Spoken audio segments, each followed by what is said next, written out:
please, ma'am. Mr. Fitzgerald, Mr. Toledano, Ms. Tanner, Mr. Davis, Ms. O'Brien, Mr. Stefancic, and Mr. Airy. We have a quorum. Thank you, ma'am. You want to be? I can put you. But you're still welcome to be here. Okay. All right. Good evening, Ms. Long. Good evening. How you doing?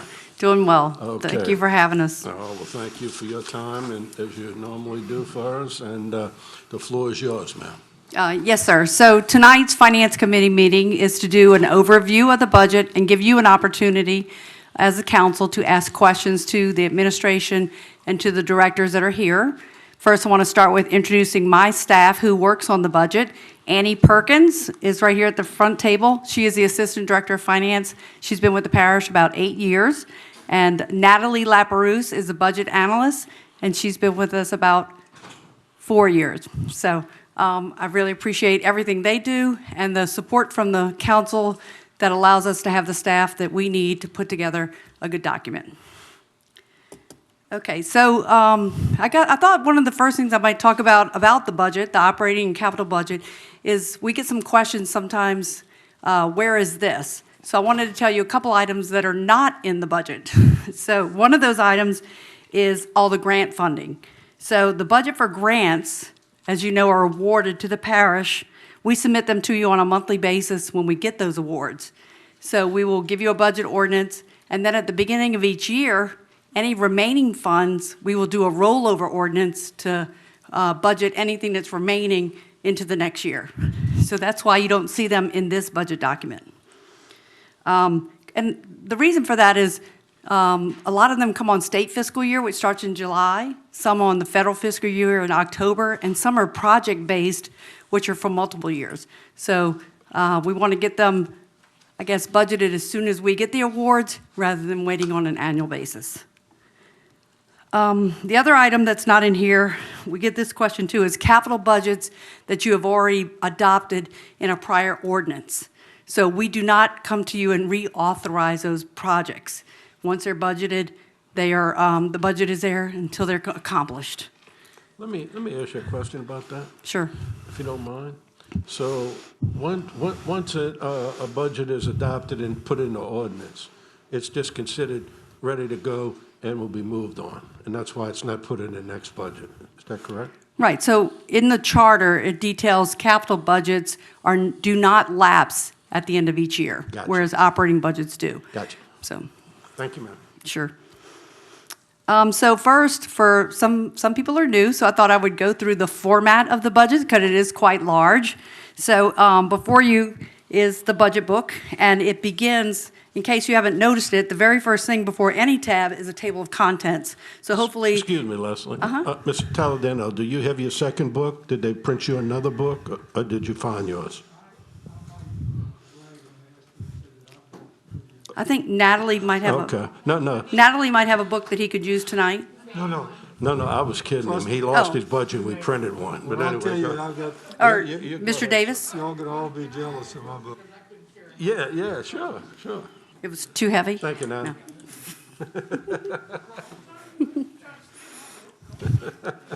Thank you very much. I'm sorry, Sure. Les, go ahead. That's okay. And also, it's online if anybody, for the techie people who like to see it, it's a PDF that's on the parish finance webpage. So the budget book is there as well. And you can do fines and things like that. But there is a table of contents at the beginning of the book that outlines the page number for every budget so that if you want to quickly look up just a particular budget, hopefully you can find it that way. The first section of the budget is what we call the introduction. And so in that introduction is President Cooper's budget message. It's also followed by an overview of our parish government, our community, and the key initiatives.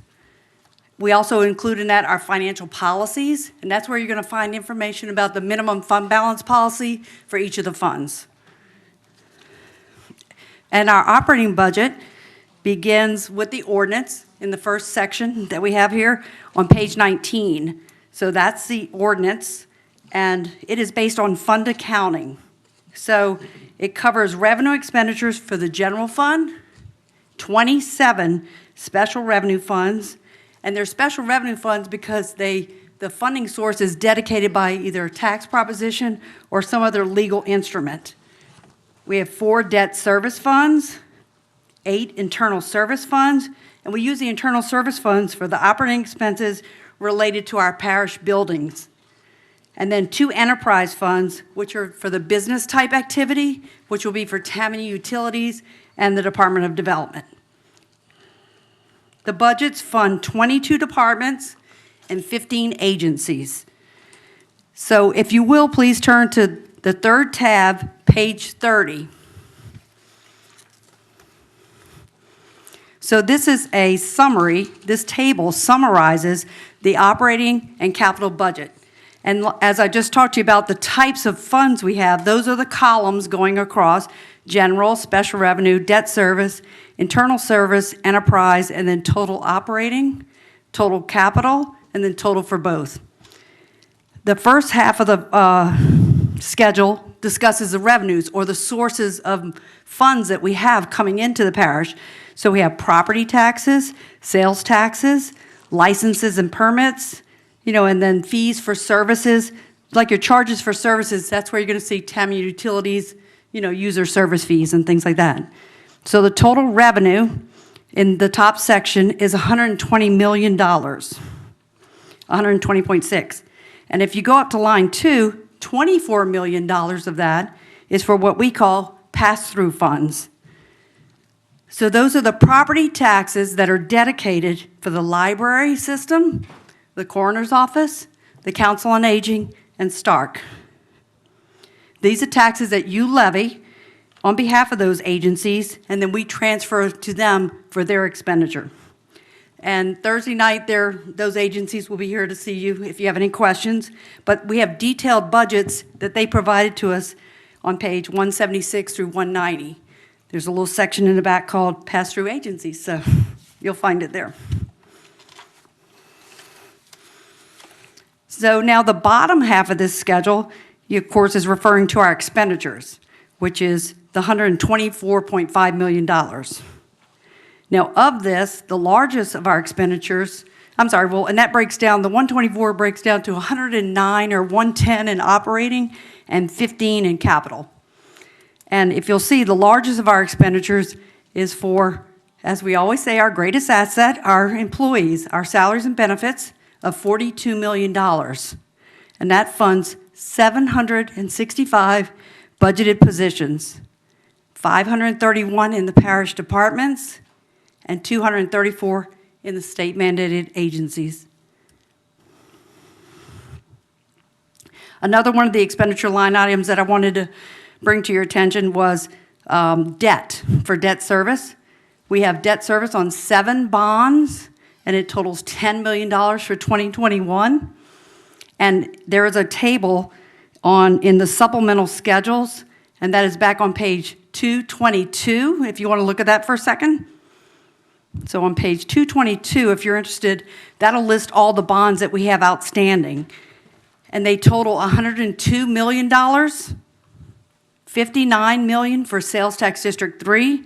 We had 2 issues there. $38 million for Tammany Utilities, and $5.3 million remains on the coroner and library bonds.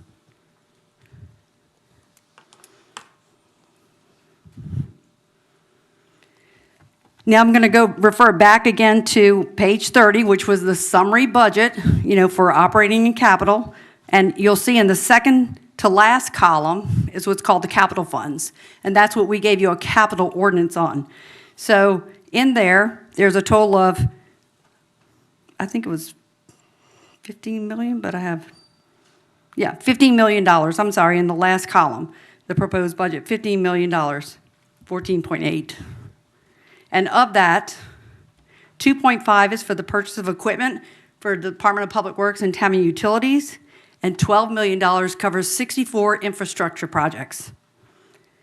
The project's names and the list of equipment that we're going to purchase is on that capital budget ordinance. Capital budget ordinance is in one of the sections, page 153, and there are $9 million for roads, bridges, and drainage projects, that are funded by the 2-cent sales tax. 2 million of this is for parish-wide projects, and 7 million is allocated to the council districts based on road miles and population of each district. There's $3 million for water and wastewater system improvements, and those are funded by the utility revenue service fees that we collect. For 2021, there is no parish-wide drainage project budgeted from the ad valorem tax because that is pending the outcome of the proposition that to continue that tax that's going before the voters in March 2021. So behind each of these funds, because this is on a fund basis, so this is based on the revenue that's coming in and the expenditures that we're charging to those taxes, the next section is called the department summaries. So when you get into the department summaries, that is going to be based on, a department might be funded by multiple sources. So we try to put everything related to that department in one place. Let's take Public Works. You know, Public Works, they oversee not only the maintenance barns and there's engineering and things like that, but there's also the lighting districts, and those are all special taxes. So everything that they have budgetary control over is underneath their department schedule. That way you can see everything that they're working on. Facilities, not only does he have his staff, but all those buildings or even other properties fall under his purview to oversee the expenditures for. So this way you can see what is Bruce overseeing, and then where is it funded from? Yes, sir.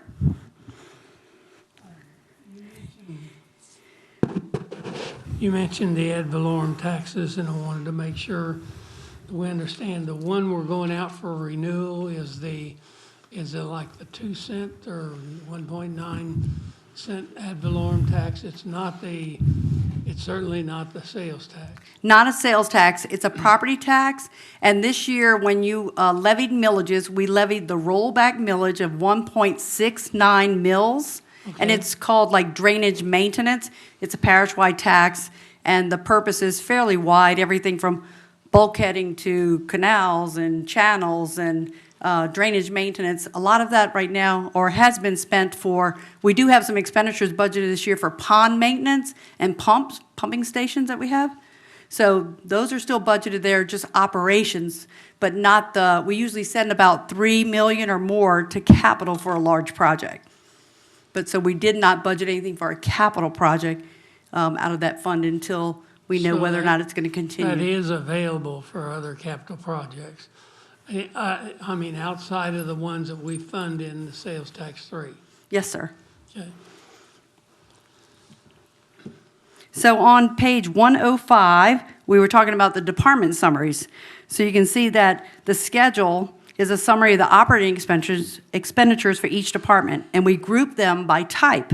So we have a section for the administrative departments, and those total $11 million. We have what we call the operating departments. That's going to be your Public Works, Tammany Utilities, Animal Services, Development, Planning Permits, things like that. Those total $63 million. We have state mandated agencies, which total $19 million. And then we have our outside agencies, which total $22 million.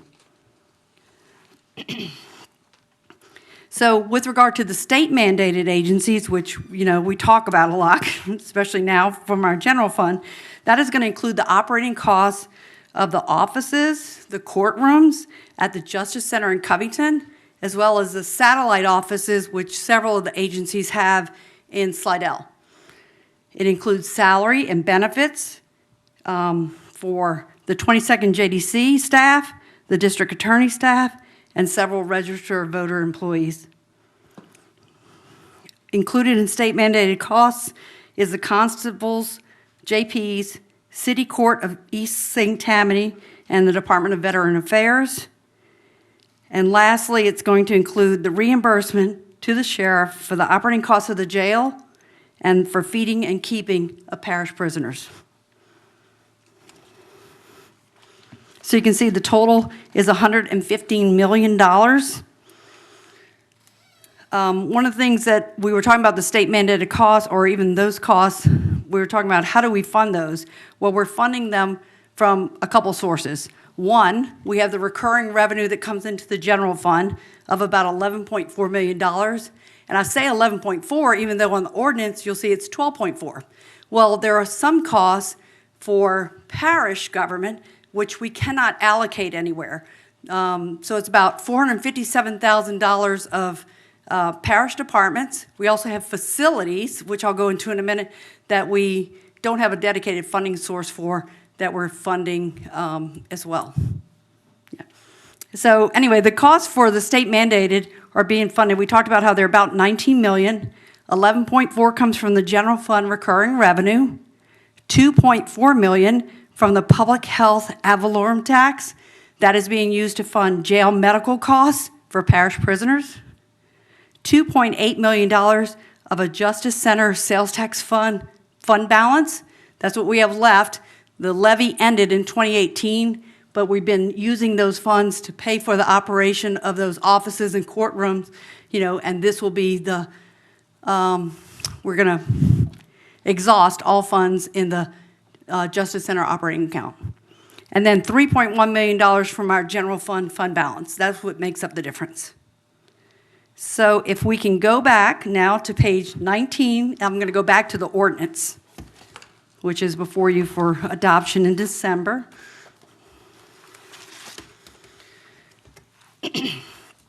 The first fund is our general fund, which is our only non-dedicated fund. The very first part of the ordinance is the revenue. So you'll see we have a $5.5 million ad valorem tax. That's what they call alimony if you look at your property tax bill. And that comes into the parish for general government expenditures. The other major sources of revenue in the general fund are going to be from occupational license taxes and cable franchise fees. Those three things make up the majority of our revenue. In addition to these revenues, we have the primary source of funding for the administrative departments is the cost allocation plan. So this is the 6th year that we're using a cost allocation plan. It's the best practice for costing out internal services. The operating costs of the 13 administrative departments, which you'll see listed at the beginning in the expenditure section, and the civil DA are allocated based on 46 methodologies. And those methodologies are on page 224 of your budget book. So on 224, we have a nice little paragraph to explain what a cost allocation plan is. And then we also list every of the administrative departments and the multiple types of methodologies used to charge out the cost of operations. So for 2021, if you look at page 224, sorry to jump around. So on 224 at the bottom, you'll see a schedule that shows that we are able to charge out the $12.4 million of our costs of the $13 million after we recover some revenue from different, specific to those departments. The total cost back to the general fund or that we cannot allocate out is $457,000. So some people might say, well, why can't we allocate everything? So just in general, there are things that we work on or that you work on too. Fire districts, that's just one example, or other special districts that we don't have a funding source for, recreation, so the statistical information or the methodologies when it comes out, if it's for something like that, it's going to go back to the general fund. I don't know if anybody has any questions on the cost allocation plan? Or you want to hold your questions for the end? I only have a few more things that I was going to say as an overview. Okay. If you don't mind, why don't you go last and then Okay. we'll open it up, okay? So one of the things, I'm going to go back to page 19, which is the ordinance. And in the general fund, just below the administrative departments, is a section called Facilities and Other. That's where we're going to have the Bush Community Center, the Fairgrounds Arena, the Levee Board Building, and the St. Tammany Regional Airport, as well as the cost of some elections for us to get the polling places together and things like that. But so those costs, after we have rents and fuel sales, the costs exceed those rents and fuel sales by $462,000. So you see a reimbursement of costs in excess of revenue there. So that cost, that revenue or funding source is the economic development districts that we had imposed an incremental tax in for a year in Highway 59, and that will exhaust this year. And then we still have the incremental tax in Highway 21 by Pinnacle Nord-Dulac, or the Pinnacle Shopping Center. Then on the following page of the ordinance is where you'll see where the total expenses are listed, and we also list that $3.1 million that we're using of our fund balance. And there's information about the fund balance and the minimum fund balance that we have for the general fund. And so every other fund is very similar to the general fund, and except that they are dedicated taxes in each other case. So I am prepared for questions, and we're all here if you have anything you want to ask.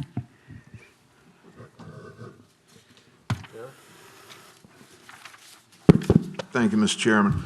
Leslie, quick question, and I know we're not on this tonight, but on other agencies, outside agencies, I know we've been about 2%, haven't we been, on administrative costs for the last several years?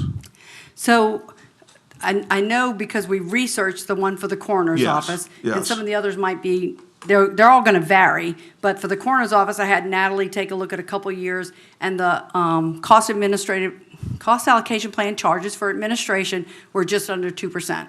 Thank you very much. Steve, do you have anything? I'll ask some questions at the end of one. Okay. Maureen? Thank you, Jim. Record? None at this time. Chris? Not yet. Thank you. Jimmy? No. Sharon? Thank you, man. Okay. One question. I just asked you that. Yes, I know, sir. but I changed my mind. He wanted to make sure no one else was going to I ask just want to it. make sure that you and your departments, the great ladies you have working with you, are on a good, solid vitamin regimen, because we can't afford to lose y'all. We're You need to doing start pretty taking good. your vitamins every day. And, you know, I can't thank my staff enough. And so everyone has been very healthy in our group, which I'm very blessed to say. And we certainly also have some laptops so that if we were quarantined, we could work from home. But we've been able to, you know, work here at the office and just practice, you know, the mask and stuff like that. So we're doing well. And everybody, a lot of people are all cross-trained. So I have 2 people with me here today, but there's several others from Laura Lyons, Faith Sheldon, who are also, and Regina Dufour, also at the management level, who could probably step in and do what they're doing as well. So I'm very lucky. Leslie, you know, this is my 5th one, and every time you amaze me, just to sit here and listen and have it come right out, and very, very detailed. So once again, I'll say it again, thank you very much. You do a great job. Well, thank you. I really enjoy working here, and, you know, I appreciate being able to work home in my home parish. So it's great. Well, thank you. I'm going to do one thing. Mr. Fitzgerald's here, and Mr. Fitzgerald, this is your meeting, and you have it now, sir.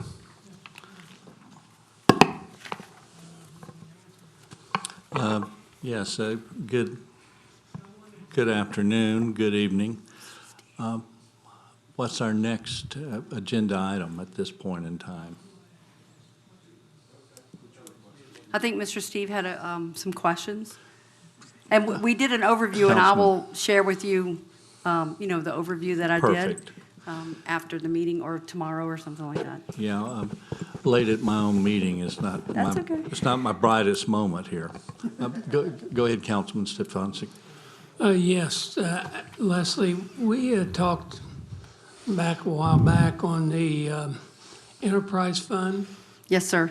and one of the, you know, whenever we set up the enterprise fund a little over a year ago, it was supposed to, when we set it up, we actually set up the fund to take all of the development costs and all of the people in development and put them under the enterprise fund. And And then I see that what we're doing now is we're not putting the engineers in development under the development fund. And it was my understanding that they were going to be under there. We gave them $700,000 in the fund to get started. So I want to know where we changed in this process of putting the engineers, taking the engineers out of the development fund and putting them under engineering. So, just for everyone's information, in October, I think it was 2018, Sydney made a presentation to the council or introduced an ordinance to update fees that had not been updated in many, many years for development. And like Mr. Stefanczyk said, for the purpose of creating an enterprise fund so that they were self-sufficient and they were not being subsidized by our general fund. So even prior to that, the development engineers have always been funded by Sales Tax District 3. And when we created that fund, if I wasn't clear enough, there was never an intention to put the development engineers in that fund. All the planning, permits, inspections, code enforcement, all those items are being funded out of there. And you are correct, when we started the fund, because it had no fund balance, we had actually budgeted to send up to $2 million to start that fund, not knowing exactly what, type of permits were going to be pulled and were the revenue projections accurate or, going to be appropriate for what came in. The revenue was accurate, and it actually funded its own costs, but to have a cash flow, it does still have, we kept, I think it was 700 or possibly 600,000. 600,000. So $600,000 from the general fund did get transferred into the enterprise fund, and it is still there as part of the fund balance being used for cash flow. But the development engineers, as I said, are funded and have always been funded under Sales Tax District 3, along with the engineering department. When Ms. Pat was here and we started the one-stop shop, at some point, all the engineers were together. And then the one-stop shop, it had to do some with budgetary oversight because they were reporting into the planning office underneath Sydney. So for a lot of it, for routing purposes and stuff like that, we broke the department into those two sections, engineering, development engineering. I didn't see it that way whenever we moved that over. I don't know who else did, but I didn't see it that way when we moved it over, and I thought we should have had the engineers in development, the ones who actually basically work on only development stuff in that enterprise fund. And if we didn't do that, I think we should have, or we should go back and do that, because that's where it should come from. Secondly, and I'll throw this in there, is when you do the allocation fund, and I don't run the allocation numbers, so I don't know, you do several iterations of that, as you all know, to get the final allocations.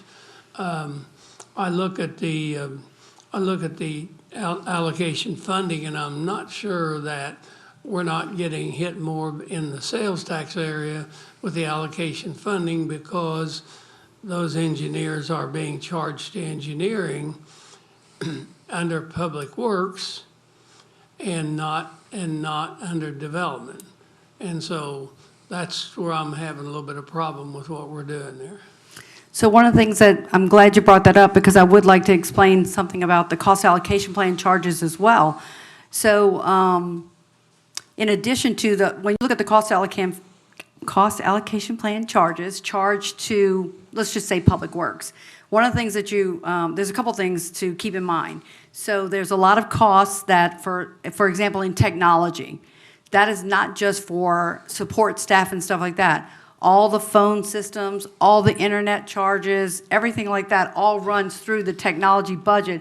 And then you can see in the back there methodologies based on users, email accounts, all these things, all the security, everything is then allocated out. So it's not just truly, I guess, what some people might look as just administration. Secondly, when that allocation is made, we talked about at some point, we sometimes have almost $80 million in grants out there. So a lot of times the grants, we have two opportunities. One, we can use all the grant money for the actual infrastructure itself, for the construction, but not the administration of that grant.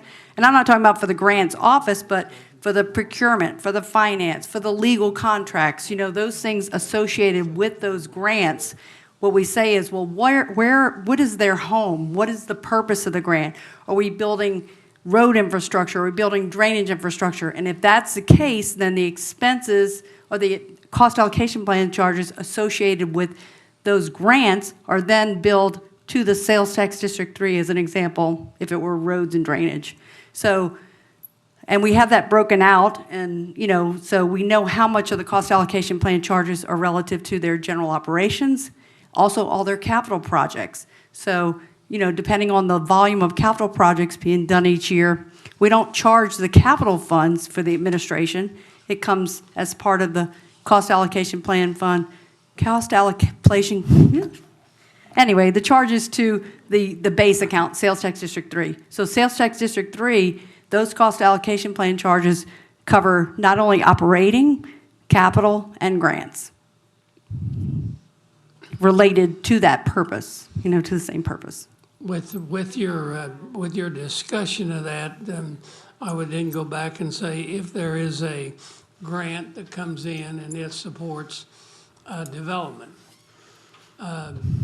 what is that? Is that all then, all of the money charged against development? If there were a grant that the purpose was for development, and there were cost allocation plan charges associated with that, right, it would come back to the development department. But not all of those are ever going to come back to a specific organization per se. So my question is, what part of that goes back to development? What part goes to public works, and how do you split that out? So definitely the cost allocation plan charges associated with, let's just say, human resources for the employees in the development engineering department. Is that one of your questions as an example? That's That would go one. back, would go back to sales tax District 3 because that's where that department is funded. I think that, Or somebody else just from maybe my point of view, I has a think that the question. council needs to take a look at that before we go forward with the budget. At least my understanding has been that it was different than that, and the council can leave it the way they want to, but I don't believe that we should be doing that. I believe that it should be, if it's a development fund, it ought to be handling everything under that development area. And it's not only doing that, but it's handling, it's not doing any more than that, it's handling less than that in the overall cost of things. So I just wanted to bring that up. And hopefully you guys will all take a look at it. We need to make it, we should make a decision. If we don't, we're gonna approve it the way it is. And that's okay if that's what the council wishes to do. But I think we need to take a hard look at that. Thank you, Councilman. Councilman Bender? Sure. Thank you, Mr. Chairman. Ms. Leslie? Yes, sir. Adding to or following up to what Mr. Stefancic was asking about.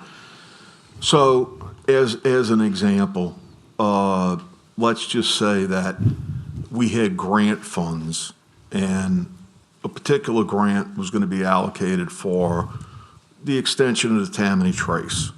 Another grant may be allocated for, I'm just going to use an entity, Camp Salmon, something additional like Camp Salmon.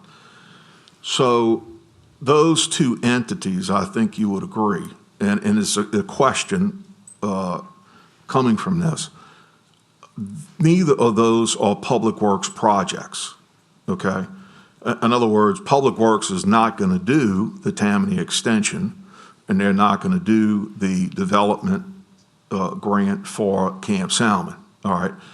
So the procurement, the engineering, everything involved, procuring the contractor that's going to do those, are you saying, though, that because grants am I understanding that grants is all allocated against Public Works?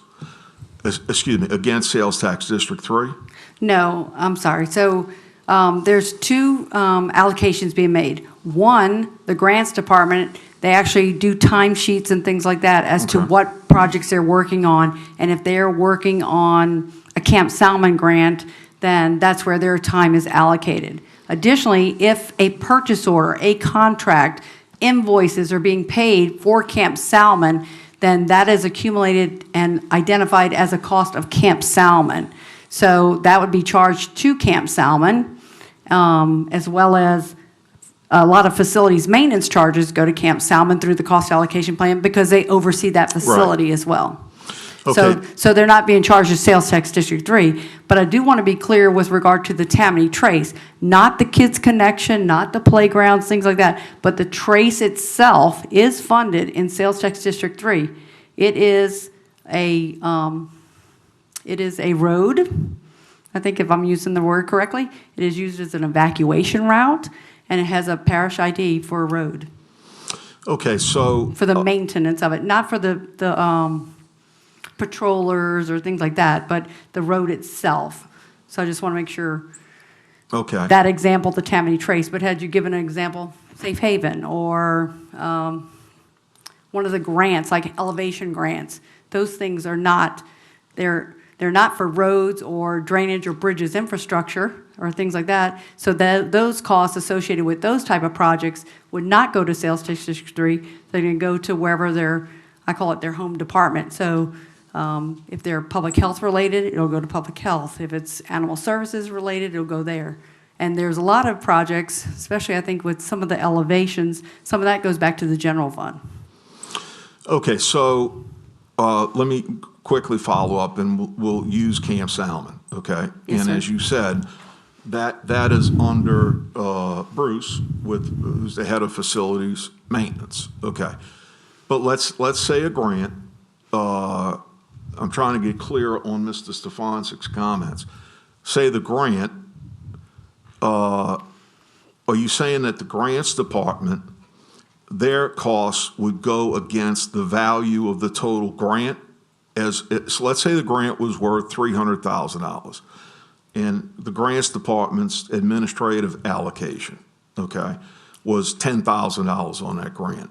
Would that reduce the value of the grant to $290,000 with $10,000 of it going for administrative costs? If that's how it was budgeted. But Is many it- times, the grants are used for the actual cost of the construction.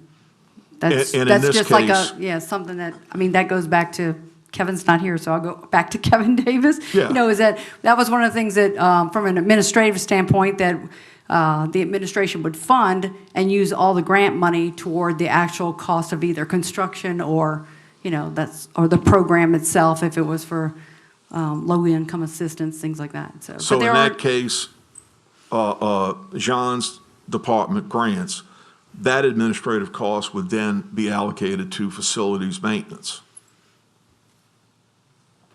no. Okay, So, yeah, so she was saying, we go back to Camp Salmon with it still, it's just not under the grant. And then we said, well, and how is That's- Camp Salmon funded? Economic development. So, gotcha. Thank you very much. thank you for the extra questions. So. Sure. Go ahead, Councilwoman Tanner. First of all, do we have an indirect cost rate with the federal government? No, Why not? we haven't done an indirect cost plan. We do have a de minimis rate that you can charge under the federal government up to 10%. Okay. But what we were saying is Do that we charge it? in some cases, we charge other amounts, like 8%, because certain programs have limits, even though there's the de minimis rate, but no. Only if, like I said, it's been more the policy to put all the money into the program or into the construction rather than have some of it cover administration. Should that be looked at as a way of deferring some of the admin costs? Because that's what it's for. I mean, either way, that's what it's meant to use, is to defer admin cost or your admin for that grant. I worked in grants too, like you, so I'm familiar with indirect costs, and, but the cost allocation plan is, well, it's not in lieu of an indirect cost rate. You can get a separate indirect cost rate for grants. That's what I'm Yeah, asking. But you have to yeah. apply to set that, and then once it's set and the federal government recognizes it, you can use it on all grants. Yes, you have to go to one of your major grantors, maybe like FTA. Where's my, I'm just Django, asking, yeah. would that be more cost efficient and? It's something I know that we had looked at before we even started the cost allocation plan. That was one of the ideas, because I was familiar with indirect costs, Okay. when I was at LSU. And so I was like going, why don't we get an indirect cost rate? So, and as we studied it, we looked at the cost allocation plan, and that's what we adopted, was a cost allocation plan. But you still do get indirect costs on, like you said, on some of the grants, and some of them are limited depending on which one they are, like LIHEAP might be 8% or something like I think we're that. at this point now Yeah. that we should look at that and defer some of this cost. At the time when we did the cost allocation plan the first time, the rate was less than 10%. Because the consultant we hired to help with the cost allocation plan also developed what the rate would be at that time. It was less than 10%. So at the time, we said that we would elect to be able to use the de minimis rate, because once you've set a rate and established it, You have to use. you Yeah. have to use that rate. Okay. So we said that we would defer to the de minimis of 10% if and when we could use it. But the majority of the grants we get, I don't believe have the ability to use an indirect cost rate. They're not allowed. I'm just asking if that's an option, or what would that save us some money that's not being allocated to use for admin? We actually get more. John? Oh, yeah. We actually get more from the grants when we reimburse our direct costs, so we're able to get more. Excuse me, John, can you use the mic, please? Sorry. Thank you. We actually get more in reimbursement when we do direct allocations for salaries and direct costs on construction. We're able to actually charge out time to other departments directly on some of the projects.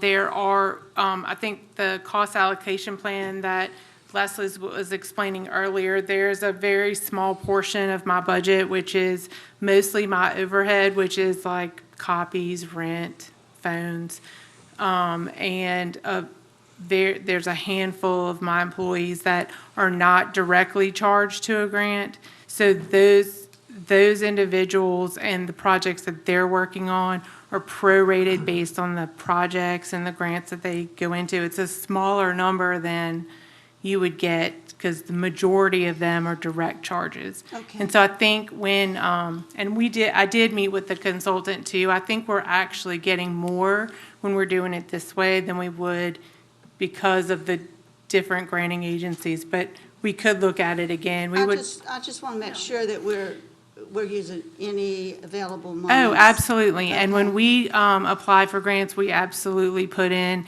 administrative costs every time. We used to, in the, previously, that was not an option, but absolutely every grant application we put in that it's available, we put it in. So, My second question.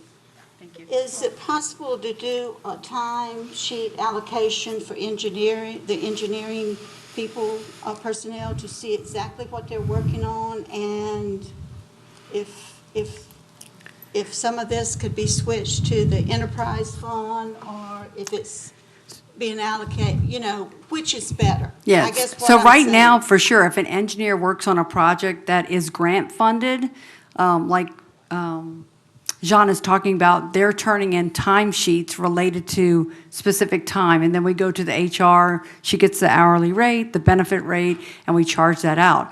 But are engineers submitting time and listing every project they're working on? Is that what you were talking about, like through Yes, Munis? a timesheet saying I worked 4 hours for sales tax 3 on such and such project. I worked 4 hours on planning a subdivision or whatever. I'm just asking Yeah, if not- that yeah. is a I don't- better way to do it with the timesheet allocation. It will allocate it and give you a very good look at exactly what they're doing. So, right, so that is not something they're doing now, but I do know that in Munis, we do have a capability of having drop-down boxes with projects.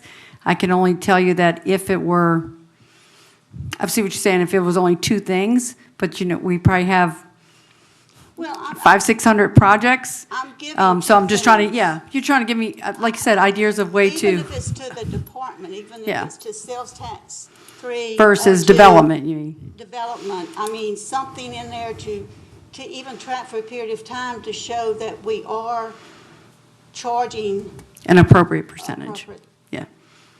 Okay, thank you. A follow-up question, Mike, on that, if you don't mind. But go ahead, Mr. Chuck. I David, don't know. I'm forgetting who's who. I'm assuming part of Cheryl's question has to do with whether we're charging the right sums on those things. So when you allocate a rate for engineers, let's say, do you do it against market rate or you do it against their actual salaries, what we pay them for? No, we're only allowed to charge what we actually pay them. Okay. All right. And their benefits, all the benefit costs, that includes a percentage that we include in there for, time off and stuff like that. So when we're coming up with a rate, we don't just say, what is their hourly rate? We go back and say, well, how many, you have to take off holidays, vacations, sick, and then we come up with more like work hours that they might do in a year because of those benefits. And then we take their salary and divide it by that. Gotcha. Thank you. I had a question, Ms. Long, and I know I've asked you this question before. Impact fees, how are they allocated? Where are they kept? And who's responsible for deciding where those funds are ultimately used? Well, ultimately, the decision will come to you in the form of an ordinance. So impact fees are used for capital projects. So the administration would bring to you a project to fund by impact fees. You've adopted an ordinance that sets forth what they can be spent on. So there is, within that ordinance is also called the road impact fee administrator and a drainage impact fee administrator. So basically, anytime we have a project, I'm asking engineering to say, listen, this is the first place that you should look. Is this project eligible under impact fees? Because if it is, we want to use those impact fees because at some point there are some timelines as to when they should be spent. So once they identify a project, if they identify a project and feel like it falls under the impact fee ordinance, then it goes to the impact fee administrator, which is Ross Liner. Then he reviews it in accordance with the ordinance and the expenditure criteria. They put together what's called a capital project request form. Everyone signs off on that. Comes through finance. We review it to make sure, to just kind of double check and make sure that the funding that they're saying is appropriate, or that we have that in escrow. And then we present it to you in the form of an ordinance. So in fact, at the December meeting, you would be adopting an ordinance to spend, I think, $330,000 on a study for the area from I-12 to Sharp Road, 59 to 190. Good. A drainage study. But we've had, a number of projects funded there.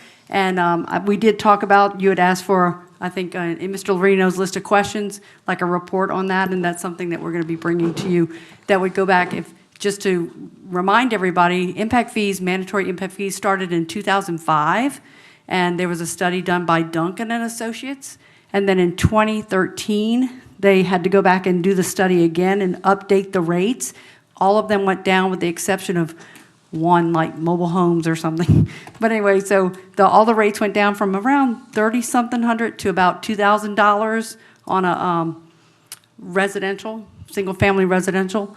And then those funds, as they're received, they are placed in escrow in 3 different funds, 6 funds, 3 for drainage, 3 for transportation. Because the ordinance reads that if the funds are collected in what they call the service area or the non-service area. So there's an urban growth boundary line, and so we have to separate the funds and they have to be spent in those areas. Thank you. Thorough. Anyone have any further questions? Ms. Long? One question, you may have already covered this Sure. in my absence. For instance, we're coming up on kind of a comprehensive plan, got a steering committee coming together, I think, which is a tremendously good idea. But we also, in conjunction with that, we do have some consultants that we have hired to help. Is that true?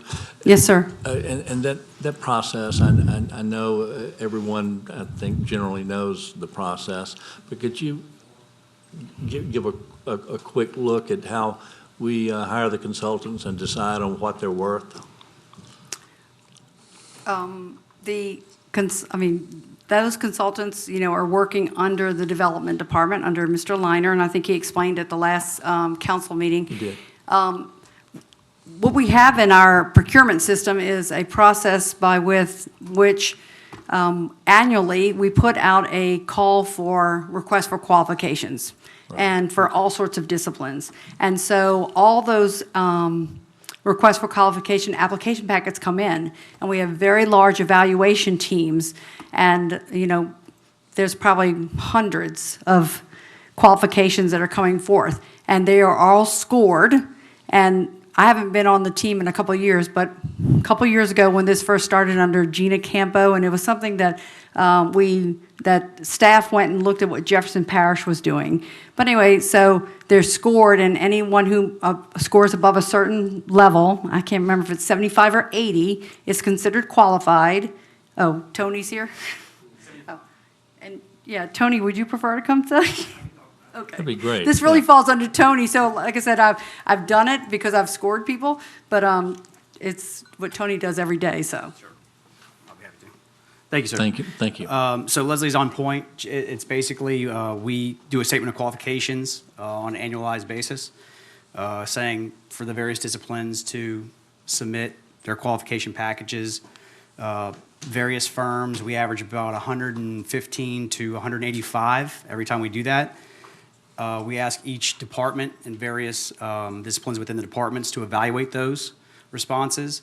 And if they score 75 through the evaluation committee, 75 points or higher cumulatively, they're considered pre-qualified. From that point forward, what we do is we allow or permit the departments to basically select professional services. If it's below $350,000 or less, they choose basically a professional service firm, or firms in this case, their top three choices of the pre-qualified that have already been determined as being pre-qualified professional services. All right. So in this case, Mr. Liner and his group chose three firms and put them in the order in which they would want to solicit first, meaning a cost proposal for said services, the comprehensive plan in this case. Once we solicited the firm, the top choice firm that was chosen, they came back with their cost proposal, which was within budget. The scope of work they provided was adequate in the eyes of Department of Development, and we moved forward from that point forward. The compensation schedule for the consultants, how does that play out? How much money do they get up front, and then as the process continues? So without looking at the actual contract itself, I don't know offhand, but typically what would happen is they would have deliverables. So they would say, okay, well, here's the time frame involved for this phase or this deliverable. Here's how much is required based on what's being performed. I think the timeline for the comprehensive plan was around 18 to 21 months at the time of award. So I know that there are certain dollar amounts provided to them based on those deliverables. Without looking at it in front of me, I don't know what the amounts were and the specific timeframes involved. So as they perform within their scope, you pay them as they progress through the process. You want to speak? Yeah, so usually the contracts, we do not pay in advance. So contractors Good. are asked to bill us on a monthly basis and to provide detailed invoices, and they're supposed to bill in the same method that the contract reads. So some contracts are hourly, some contracts are task-driven, so it might be on a percentage of the task. And so they'll provide the invoice, and then the department will review that, determine that it's that the work was performed and that it's eligible for payment, and then we make payment after that. usually 30 days. We try to make payment in 30 days after receipt of the invoice. So if they performed work in September, they bill us the first week of October. We hope to pay them sometime in early November. Thank you. That answers my questions. Anyone have any further questions? Well, just a general question, Leslie. As you put together, you and Andy and the rest of your super crew put together the budget, do you have any area of concern that you would want to call to the attention of this committee? Any area that, as you looked at the anticipated revenue stream or expenses, a flag was raised? No, and I didn't start with, one of the, the directives that was given to the departments when they put together the budget was to look at a standstill budget, and also to even, if they could identify ways to cut costs to do that. Certainly we started the budget process last February, but in earnest with the departments, once we all returned to, I guess it was phase 3 in June, is when we asked them to start putting together their budgets and submitting them to us. We sat down, like I said, it's a year-long process, so once they come in, Natalie, crunches it all together, then we set up budget meetings, and the parish president, the CAO, my staff, and the department director sit down, go through their budget. We look at what changed from 2019, like what did they spend in 2019? What did they have in 2020? And what are they proposing? And, try to tweak that back and forth as to, just to understand what are their needs and trying to address those at the same time as, recognizing that, we could potentially have less revenue. Chairman Lorino. Thank you, Dave. What about employees? Did you all go in and say we want no employees, we want less employees? What was the discussion there? I think on employees, there were some recommendations from some of the departments. One of the positions that's being funded in the 2021 budget that was held off during this past year, if you recall, was the Director of Public Information. So that position is being budgeted. Also, I remember shortly before finalizing the budget, I think that the council, the administration, and the development department discussed a need for, I think it was a permit tech, and maybe in the Slidell office. So that is a new position. Certainly during this past year, we came to you with a couple things like with regard to in the technology department for the all the PRR requests that are coming in, and for somebody to do all that data mining through all the emails and everything. That was already funded in this year, but it was certainly something that came up during the year a couple months ago. We did increase some staffing, and we've increased the vet services and animal services, which was needed and a recommended best practice as well to have somebody there on site all the time. So animal services, we have a new director, and things are, so we're giving her time to analyze her department, figure out the staffing needs. So we are using, if you look at the ordinance, we are using part of our fund balance there. We do have some capacity if we did need to roll forward that millage, because the voters did approve a higher millage than we are levying, but we want to see where the expenses actually shake out once she has time to manage that, facility. Thank you, Lynn.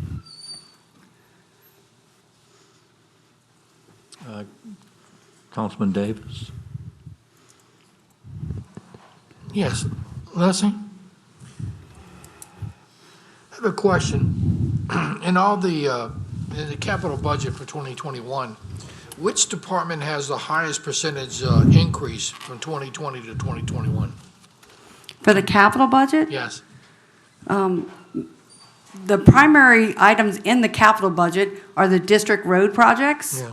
And those are based on a formula of population versus road miles. So, and that doesn't change significantly from year to year. Well, how about operating budgets then? The operating budgets overall, I would say maybe the highest may have been in technology, but the overall, I think the whole change was in the 2% range. Okay. From last year to, from our current budget to this year, Good. probably less than 2%. Okay, thanks. It's a very small difference. Councilman Bender, Chairman. you had something to say, President? Okay, sure. Thank you, Mr. Chairman. So, Ms. Leslie, this is going to be kind of a general question of how we deal with this, because it's possible that we could be dealing with this every year or every other year, okay? So hurricane debris pickup. Our phones are ringing off the hook here at the council office. My phones are ringing off the hook at my home. Emails, I'm sure, the parish president's office.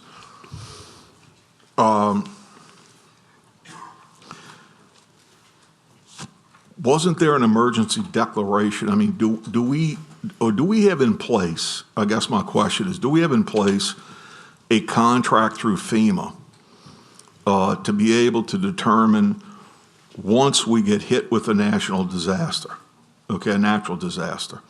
And obviously, it hit St. Tammany Parish head on. It did. We had sevell, yeah. If you're Yeah, talking about Zeta, the most recent one? The most recent Yes, one, sir. okay? And only because I know I came over my home, but the whole parish got debris everywhere. I mean, look how long it's taken, not Clico and Washington, St. Tammany so much, but still, it took a while to get electricity back on. People are very confused about this. So, do we have a FEMA contract in our budget every year to allow for us to go forward with a contractor or contractors to handle hurricane debris pickup? So we don't have in the operating budget that you have before you funding for debris pickup. What we do is that, like you said, most times we are declared when there is debris, or Bobby's here as well, because the Department of Public Works, when it does not rise to the level of activating the contractor, then our Public Works crews pick that up. I think this time we had, Bobby? Oh. Anyway, but what I was gonna say, we have pre-positioned contracts with both a debris removal contractor and a monitoring company that we can activate if the need arises, if we're at that level, that we want to actually activate those two contracts. Also, what we're doing is Angela Bittner, who was the employee a couple months ago, who handles the CARES Act, FEMA claims. She did all the Katrina.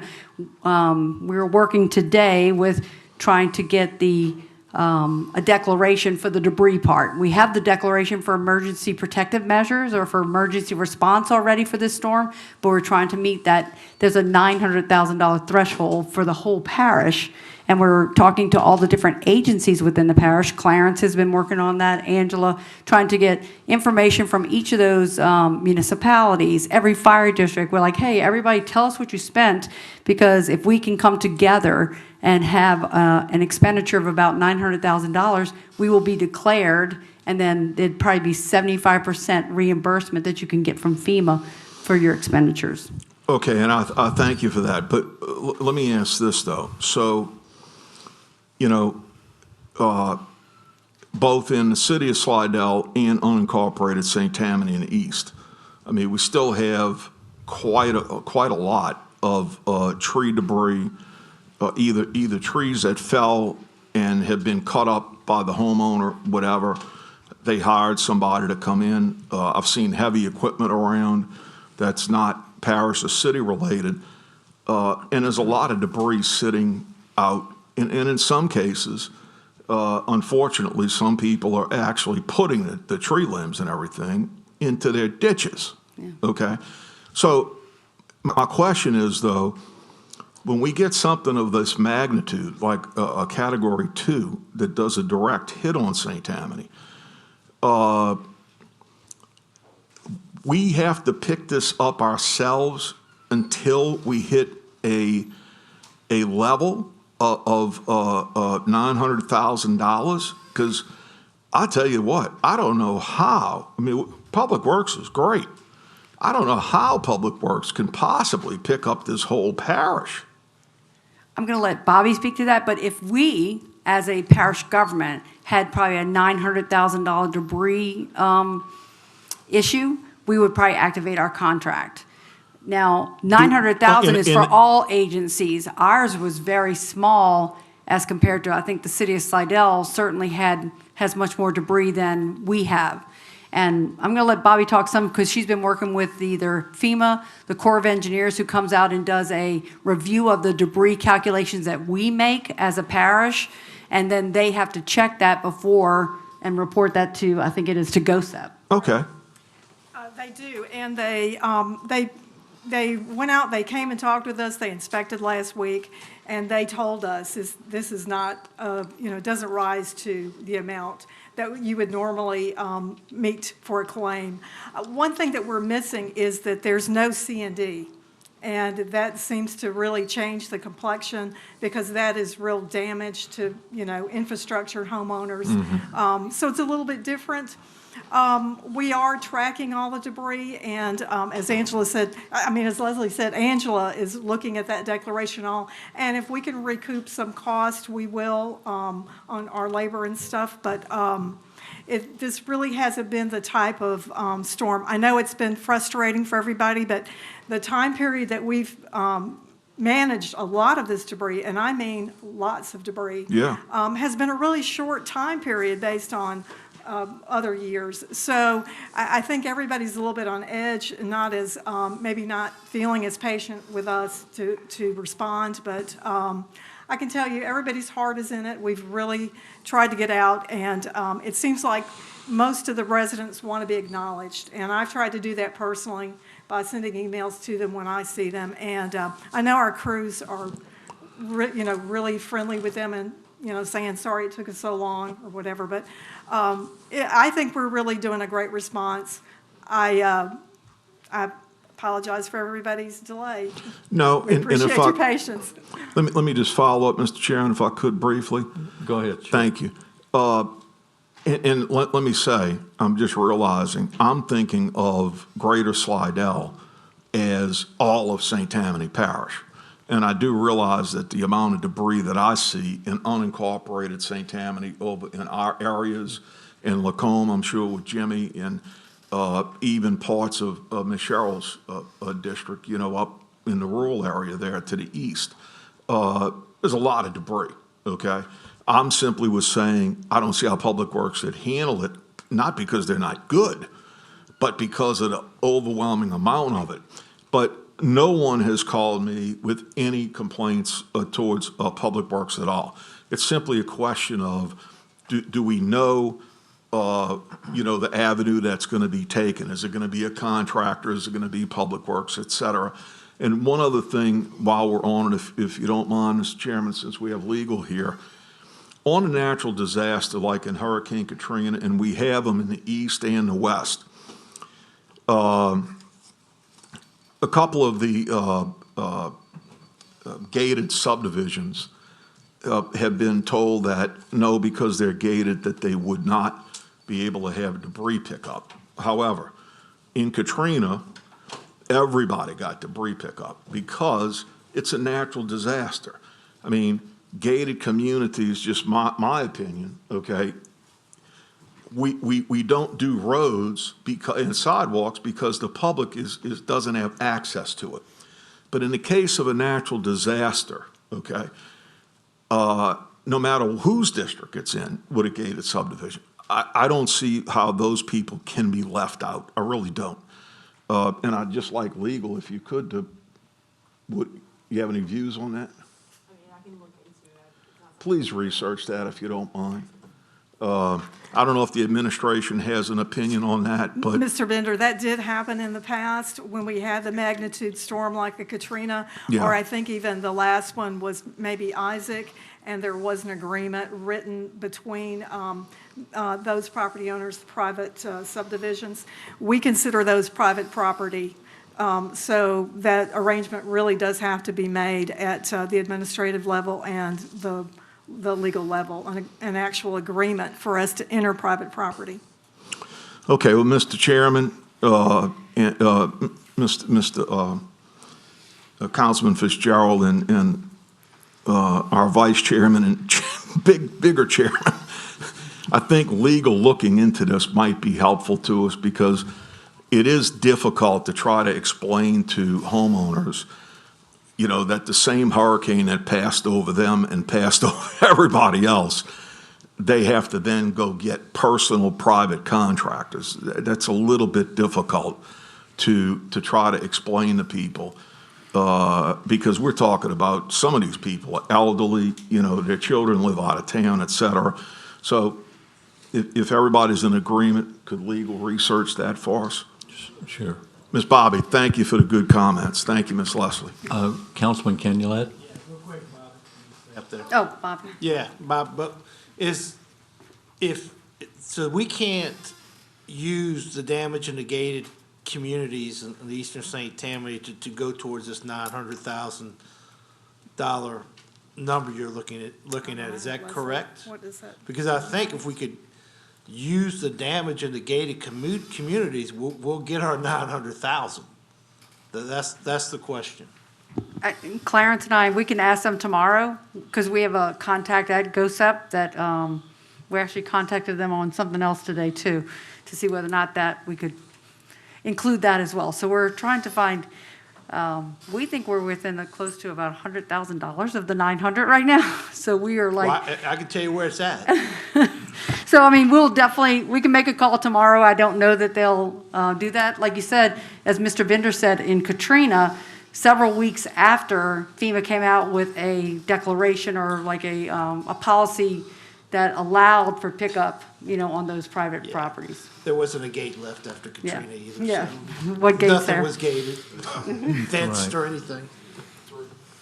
Thank you, Mr. Kenulat. If there's no further, Mr. Davis, you had something to say, Leslie, another Councilman little Davis? thing you might want to inform FEMA about, they may assist you in getting their help, is, and Bobby said it clearly about we don't have a C&D landfill for the home.